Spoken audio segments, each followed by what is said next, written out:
अस्सलामु अलैकुम वरहमतुल्लाहि वबरकातुहू। अज़ीज़ तलबा, कल हम लोग पढ़ रहे थे प्रेजेंट कंटिन्यूअस टेंस और प्रेजेंट इंडेफिनिट टेंस के बारे में, और इसी तरीके से हम लोगों ने पढ़ा था प्रेजेंट परफेक्ट टेंस के बारे में और प्रेजेंट परफेक्ट कंटिन्यूअस टेंस के बारे में। लेकिन आज हमें जो पढ़ना है वो है पास्ट टेंस। पास्ट टेंस को हिंदी में भूतकाल कहते हैं और उर्दू में ज़माने माजी कहते हैं। क्या कहते हैं? ज़माने माजी। पास्ट माने माजी, टेंस माने ज़माना। आइए देखते हैं, यहाँ कह रहे हैं कि पास्ट इंडेफिनिट टेंस, यानी यहाँ इससे पहले आप लोगों ने पढ़ा था कि ज़माने तीन तरह के होते हैं, प्रेजेंट, पास्ट, फ्यूचर। यानी हाल, प्रेजेंट, हाल, पास्ट, माजी, फ्यूचर, मुस्तकबिल। हाल, माजी, मुस्तकबिल या मुस्तकबल। और फिर इनमें से हर एक की चार चार किस्में होती हैं, जिनमें से आपने कल पढ़ा था प्रेजेंट टेंस की चार किस्मों को, यानी प्रेजेंट इंडेफिनिट टेंस एक किस्म हो गई थी, दूसरी कंटिन्यूअस तो प्रेजेंट कंटिन्यूअस, और तीसरी परफेक्ट, प्रेजेंट परफेक्ट टेंस, और चौथी किस्म जो पढ़ी थी प्रेजेंट परफेक्ट कंटिन्यूअस टेंस। इन सब की मिसाल को भी हम लोग पढ़ चुके थे। आज ये पास्ट के बारे में बात करेंगे, ठीक उसी तरीके से जिस तरीके से जिस तरीके से प्रेजेंट टेंस की चार शक्लें हुई थी, यानी indefinite, continuous, perfect, perfect continuous. ठीक उसी तरीके से इस पास्ट में भी इसकी चार किस्में हैं उसी तरह। तो इसमें भी indefinite, continuous, perfect, perfect continuous है। बस फर्क ये रहेगा कि यहाँ पे पास्ट जोड़ दिया जाएगा, बाकी वही नाम यहाँ भी रहेगा। तो देखिए, प्रेजेंट इंडेफिनिट टेंस यानी भूतकाल। अब इसकी जो पहली शक्ल है, पहली किस्म है, वह है past indefinite tense. Past indefinite tense, देखिए इसमें क्या होता है, इस काल में कार्य यानी काम, भूतकाल यानी ज़माने माजी में हुआ था, ठीक है। इसमें क्रिया बोले तो यानी फेल की दूसरी अवस्था यानी कि सेकंड फॉर्म का प्रयोग किया जाता है, इस्तेमाल किया जाता है। मिसाल देखिए आप, आई रोट अ लेटर, मैंने एक खत लिखा। She sang a song, उसने एक गीत गाया। तो ये देखिए प्रेजेंट की इंडेफिनिट की मिसाल है, पास्ट इंडेफिनिट की मिसाल है। और यहाँ पे एग्जाम्पल दे रहे हैं, मिसाल दे रहे हैं। वो ये कह रहे हैं आई रोट अ लेटर, मैंने खत लिखा। देखिए लिखा, ये पास्ट की बात हो रही है। और इसी तरीके से शी sang a song, उसने गाना गाया, उसने गीत गाई। तो यहाँ पे भी sang ये बता रहा है, यानी पास्ट में ये काम हुआ है। किसमें हुआ? पास्ट में। और ये क्या है? इंडेफिनिट है। पास्ट इंडेफिनिट के बाद में दूसरी किस्म ये जो बन रही है पास्ट कंटिन्यूअस टेंस की है। किसकी है? हाँ, पास्ट कंटिन्यूअस टेंस की है। ये दूसरी किस्म आप देख रहे हैं। तो इस काल में कार्य यानी काम भूतकाल में हो रहा था।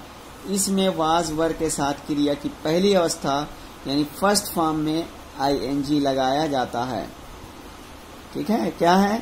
पास्ट कंटिन्यूअस टेंस यानी इस काल में कार्य भूतकाल में हो रहा था, यानी ज़माने माजी में हो रहा था। इसमें वाज वर्ग के साथ क्रिया की पहली अवस्था यानी वर्ब की पहली शक्ल फर्स्ट फॉर्म में इंग लगाया जाता है। जैसे I was writing a letter, मैं एक पत्र लिख रहा था, मैं एक खत लिख रहा था। She was singing a song, वो एक गाना गा रही थी, ठीक है। तो यहाँ पे देखिए कंटिन्यूअस यानी तसलसल को बताता है, इस्तिमरार पर दलालत करता है। पास्ट कंटिन्यूअस टेंस यानी ज़माने माजी इस्तिमरारी। ठीक है, तो यहाँ पे चूंकि इस मिसाल से पता चलता है कि काम इस्तिमरार के साथ हो रहा था माजी में। I was writing a letter, मैं एक खत लिख रहा था। She was singing a song, वो एक गाना गा रही थी। यहाँ देखिए इन दोनों में इस्तिमरार से यानी मुसलसल तसलसल से काम पाया जा रहा है और पास्ट में हो रहा है, इसलिए इसको पास्ट कंटिन्यूअस टेंस कहेंगे। अब पास्ट के बाद में तीसरी शक्ल ये है पास्ट परफेक्ट टेंस है। पास्ट आप समझ रहे हैं ज़माने माजी को कहते हैं, माजी को कहते हैं परफेक्ट माने मुकम्मल और टेंस माने ज़माना। तो पास्ट परफेक्ट टेंस ज़माने माजी मुकम्मल।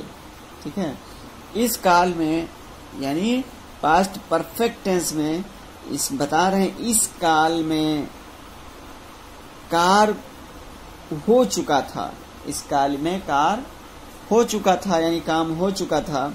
इसमें हैड के साथ क्रिया की यानी कि वर्ब की तीसरी अवस्था यानी थर्ड फॉर्म का प्रयोग किया जाता है, इस्तेमाल किया जाता है। जैसे I had written a letter, मैं एक खत लिख चुका था। ठीक है, शी हैड संग अ सॉन्ग, वो एक गाना गा चुकी थी। यहाँ पे देखिए ये परफेक्ट यानी मुकम्मल हो गया, पास्ट परफेक्ट टेंस यानी ज़माने माजी मुकम्मल। तो इसका कायदा आपने देखा, इस काल में कार हो चुका था यानी काम पहले ही से मुकम्मल हो चुका था।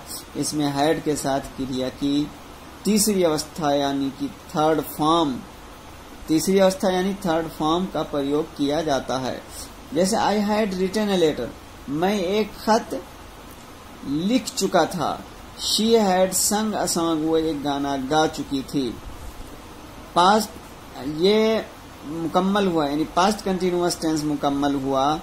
अब इसके बाद में पास्ट परफेक्ट टेंस की बात करेंगे। तो पास्ट कंटिन्यूअस यानी पास्ट इंडेफिनिट मुकम्मल हुआ, फिर पास्ट कंटिन्यूअस और फिर क्या है परफेक्ट टेंस यानी पास्ट परफेक्ट टेंस ज़माने माजी मुकम्मल। इस काल में कार हो चुका था, इसमें हैड के साथ क्रिया की तीसरी अवस्था यानी वर्ब की तीसरी फॉर्म का प्रयोग किया जाता है, इस्तेमाल किया जाता है। I had written a letter, मैं एक खत लिख चुका था। She had sing a song, वो एक गाना गा चुकी थी। अब इसके जान लेने के बाद हमें चौथी किस्म जो जाननी है वो क्या है, पास्ट परफेक्ट कंटिन्यूअस टेंस है। पास्ट परफेक्ट कंटिन्यूअस टेंस है यानी ज़माने माजी। ठीक है,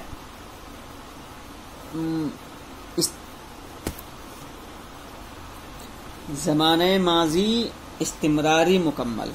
पास्ट परफेक्ट कंटिन्यूअस टेंस को क्या कहेंगे, ज़माने माजी इस्तिमरारी मुकम्मल। इस काल में कार कुछ समय से यानी कुछ वक्त से हो रहा था। इसमें हैड बीन के साथ क्रिया की पहली अवस्था यानी फर्स्ट फॉर्म में आईएनजी लगाया जाता है, जिसे फिर क्या है सिंस या फार का प्रयोग करते हैं। जैसे I had written a letter, I had written a letter since 9 o'clock, she had been singing a song for an hour. निश्चित समय के लिए सिंस तथा अनिश्चित समय के लिए फॉर का प्रयोग किया जाता है। यानी अगर वक्त मुकर्रर है तो उसके लिए सिंस का इस्तेमाल किया जाएगा, और अनिश्चित है यानी वक्त की कोई तायीन नहीं है, वक्त मालूम नहीं है, तो फिर अब उसके लिए फार का प्रयोग किया जाता है, फार का इस्तेमाल किया जाता है। अजीज तलबा, ये हम लोग बहस पढ़े हैं पास्ट टेंस के बारे में, और फिर पास्ट टेंस की जो सूरतें थीं यानी एक इनडेफिनिट वाली, फिर कंटिन्यूअस, फिर परफेक्ट और फिर परफेक्ट कंटिन्यूअस टेंस। तो ये सब इस यानी कि पास्ट टेंस के तहत मुकम्मल हो चुकी हैं। आज के लिए बस इतना ही। फिर मिलेंगे हम आपको कल अगली वीडियो में, यानी फ्यूचर टेंस जिसको भविष्य काल कहते हैं, इसके साथ मिलेंगे। आज के लिए बस इतना ही। अस्सलामु अलैकुम व रहमतुल्लाहि व बरकातुहू।